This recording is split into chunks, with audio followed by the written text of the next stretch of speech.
Sir నమస్కారం sir. నమస్తే. Sir Chandrababu Naidu గారి పైన అలాగే నితీష్ కుమార్ గారి పైన వీళ్ళిద్దరి పైన కూడా నేషనల్ మీడియాలో జోకులు వేసుకుంటున్నారు సార్. ఎందుకంటే వీళ్ళిద్దరి సపోర్ట్తో ఎన్డీఏ కూటమి గవర్నమెంట్ ఫామ్ చేసింది. కాకపోతే వీళ్ళకు ఇచ్చిన మంత్రులు తక్కువ మంత్రులు ఇవ్వడం, మళ్ళీ ఇచ్చిన వాళ్ళ శాఖలు చూసుకుంటే కూడా వాటిని కూడా కామెడీగా వాళ్ళు క్రియేట్ చేస్తున్నారు. అంటే వీళ్ళు డిమాండ్ చేసి ఉంటే ఎక్కువ మంత్రి పదవులు దొరికేవి, మంచి శాఖల్లో దొరికేవి అని అంటున్నారు. మరి ఎందుకు వీళ్ళు డిమాండ్ చేయలేకపోయారు? మరి నేషనల్ మీడియాలో వీళ్ళు జోకులు వేసుకుంటున్నారు వీళ్ళపైన, వీటిపైన మీ ఒపీనియన్? అంటే చంద్రబాబు నాయుడు ఎన్డీఏలో బీజేపీ తర్వాత ఎక్కువ సీట్లు గెలిచినటువంటి పార్టీకి నాయకుడు. అవును. సో ఆయనకు డిమాండ్ చేసేటువంటి అవకాశం ఉండింది. రెండోది, వీళ్ళిద్దరూ నితీష్ కుమారు, చంద్రబాబు నాయుడు ఏ క్షణంలోనైనా ఇండియా కూటమి వైపు వెళ్ళిపోతారు. అంటే మొదటి నుంచి జరిగిన ప్రచారం ఏంటంటే, బీజేపీకి గనక తగినంత బలం లేకపోతే, అంటే 270 రాకపోతే చంద్రబాబు నాయుడు వాళ్ళకి సినిమా చూపించి వెళ్ళిపోతాడు బయటికి అనే ప్రచారం విపరీతంగా జరిగింది. సో కొన్ని ఎక్స్పెక్టేషన్స్ ఉన్నాయి జనాల్లో.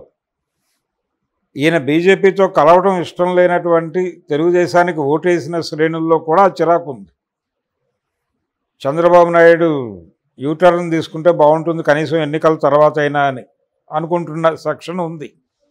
అయితే చంద్రబాబు నాయుడు కండిషన్ ఏంటి? ఆయన యూటర్నో వైటర్నో తీసుకునే మూడ్లో లేడు. బీజేపీతో ఎందుకు పొత్తు పెట్టుకున్నాడు ఆయన? బీజేపీతో పొత్తు పెట్టుకోవడం వల్ల కొంత నష్టం ఉంటుందని తెలిసినప్పటికీ ఎందుకు పొత్తు పెట్టుకున్నాడంటే ఆ కండిషన్స్లోకి వెళ్ళిపోయాడు ఆయన.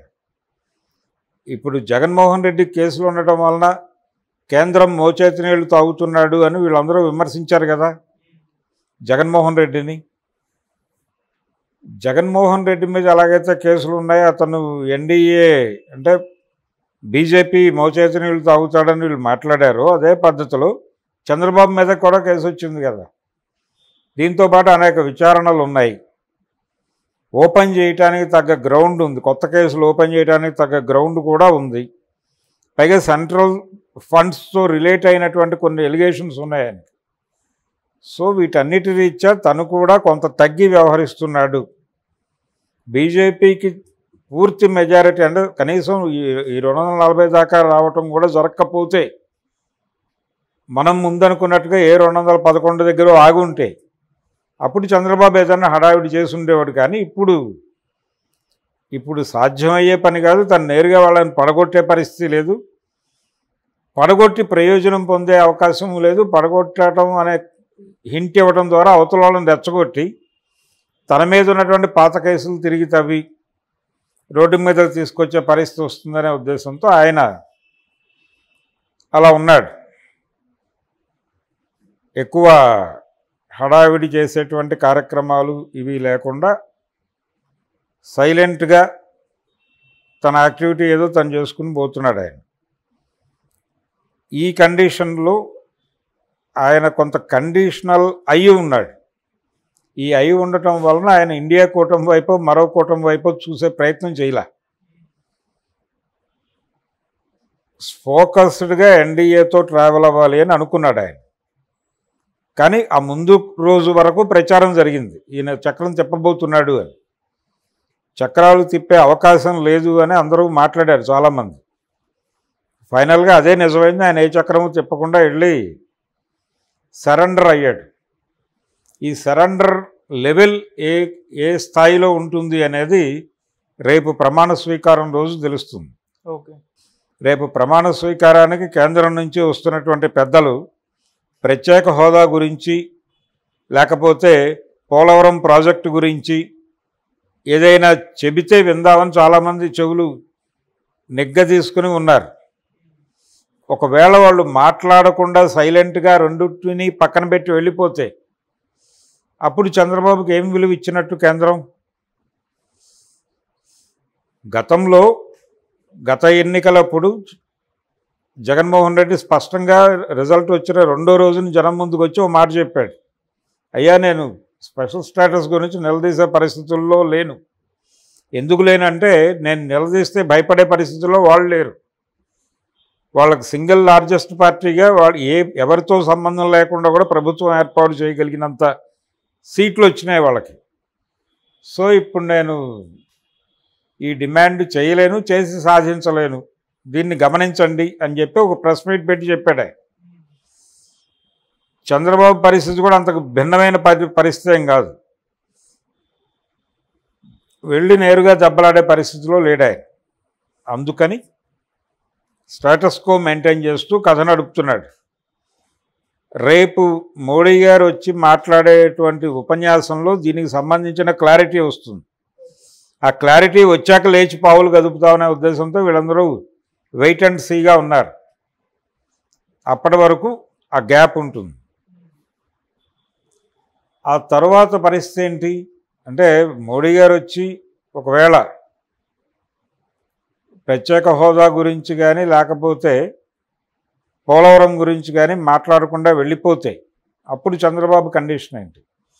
రియాక్ట్ అవుతాడా, రియాక్ట్ కాకుండా సైలెంట్గానే ఉంటాడా అనేది చూడాలి. ఆయన నా ఉద్దేశంలో అయితే ఆయన వాటి వేటిని ప్రస్తావించడు. ఈయన కూడా దాన్ని ప్రస్తావించలేదు ఎందుకనే అడగడు. అడగకుండా తన ఉపన్యాసంలో ప్రధానితో ఈ విషయాల మీద మాట్లాడి ఏదో ఒకటి తేల్చుకుందామనే ఉద్దేశంతో ఉన్నాను అనే మాట చెప్తాడు తప్ప నెగిటివ్ సెన్స్లో వెళ్ళే ప్రయత్నం డెఫినెట్గా చేయడు. ఆయన ఎన్డీఏ అభిప్రాయం తీసుకుని ఆ ప్రకారం మాత్రమే తను ఏం చేయాలో, తన రోడ్ మ్యాప్ ఏమిటో తను డిజైన్ చేసుకుంటాడు. అప్పటి వరకు ఆయన జీవితం ఇలా ఒక అప్రకటిత జైల్లో ఉన్నట్టుగా ఉంది ఇప్పుడు అతని పరిస్థితి. అదే జరుగుతుంది. అంటే సార్ ఇప్పటికి కూడా బీజేపీకి అబ్సల్యూట్ మెజారిటీ రాకపోయినా అన్నీ ఆయన కంట్రోల్లో ఉన్నాయి అనుకోవచ్చా సార్? మోడీ గారి కంట్రోల్లోనే ఉన్నాయి. తన కంట్రోల్లో ఉండబట్టే ఇప్పుడు జగన్మోహన్ రెడ్డి తాలూకా ఎంపీలు కూడా ఆయన వైపే చేతులు ఎత్తే అవకాశం ఉంది. లేదు ఆ పార్టీలో చేరి చేతులు ఎత్తే అవకాశం కూడా ఉంది. ఆ లెవెల్కి మొత్తం కట్టడి చేసి పెట్టుకున్నారు వాళ్ళు.